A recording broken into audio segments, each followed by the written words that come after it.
নমস্কার বন্ধুরা, আজ আমি আমাদের ছাদের ছোট্ট বাগান তোমাদেরকে দেখাবো।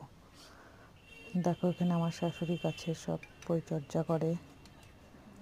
আজকে দেখো, একটা ছোট্ট টব থেকে একটা গাছ অন্য বড় জায়গায় দিবে, কারণ ওটা ছোট জায়গা হয়ে গেছে। ছোট জায়গাতে মা বলছে ফুল বেশি বড় হবে না, বড় ফুল বেশি করে ফুল হবে না, তাই বড় জায়গায় দিবে। এ দেখো, এটা সিম গাছ, ছোট্ট সিম হয়েছে কিন্তু পোকা লেগে গেছে। এটা বরবটি হয়েছে, ডালিয়া গাছের মধ্যেই আবার ছোলার শাক। এটা একটা ডালিয়া গাছ। এই যে এই গাছটাই মা ছোট টব থেকে বড় জায়গায় দিবে, ওই বড় বালতিটার মধ্যে দিবে।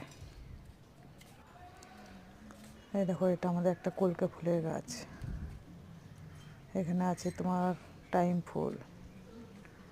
এই দেখো, এদিকে বট গাছ, অশ্বত্থ গাছ, জবা গাছ। এই দেখো, গাছটা মা তুলে দিচ্ছে, মাকে আমি সাহায্য করবো একটু।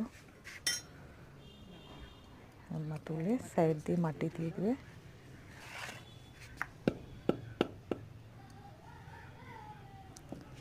মাটিগুলো সব সাইডে দিয়ে দিবে মাটিগুলো, তাহলে গাছটা ভালোভাবে হবে আর অনেক বড় হবে, ফুলও অনেক হবে। তার জন্য মাটাকে বড় জায়গায় দিয়ে দিয়েছে, মাটি দিয়ে দিচ্ছে। এ দেখো, গাঁদা গাছ কুড়ি এসেছে গাঁদা গাছে।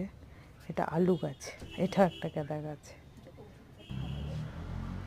এটা হচ্ছে ক্যারেন্ডুলা, ফুল ফুটেছে একটা, আর একটাও আছে ক্যারেন্ডুলা ফুলের গাছ। দুটো লাগিয়েছি আমরা। মা ওদিকে মাটি দিয়ে দিচ্ছে গাছটাতে। তার পাশে আরও আমাদের গাঁদা ফুলের গাছ আছে।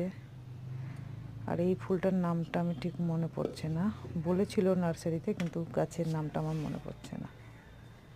যাই হোক, ফুলটা খুব সুন্দর, বেগনি কালারের, ভেলভেটের মতন একদম, খুব ভালো।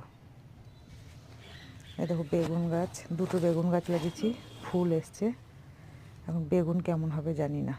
বেগুন গাছে মা সব গাছের টবের মধ্যে একটা করে পেঁয়াজ গাছ লাগিয়ে দিচ্ছে সাইডে সাইডে। এটা আর একটা, ওই দেখো পেঁয়াজের পাতাগুলো দেখতে পাচ্ছ। এই দেখো, বেগুন গাছ, একটা গাঁদা গাছ। দেখো, মা জল আনছে। দেখো গাছে কীভাবে জল দেয়, দেখো বোতলের ঢাকনাটা ছোট ছোট ফুটো করে নিয়েছে, দিয়ে এবার গাছে জল দিচ্ছে। মাই সব গাছের দেখাশোনা করে, আমি শুধু মাঝে মাঝে একটু জল দিয়ে দিই, তাছাড়া কিছুই করি না। মাই সব কিছু করে, গাছে জল দিয়ে দিচ্ছে। ওই দেখো, যে গাছটা লাগালো ওটাতেও দিয়ে দিচ্ছে হালকা হালকা করে জল। এই দেখো, আমাদের একটা কলকে ফুলের গাছ, কলকে ফুলের দেখো বীজগুলো হয়েছে। মাটিতে না বলে গাছটা হলুদ হয়ে যাচ্ছে,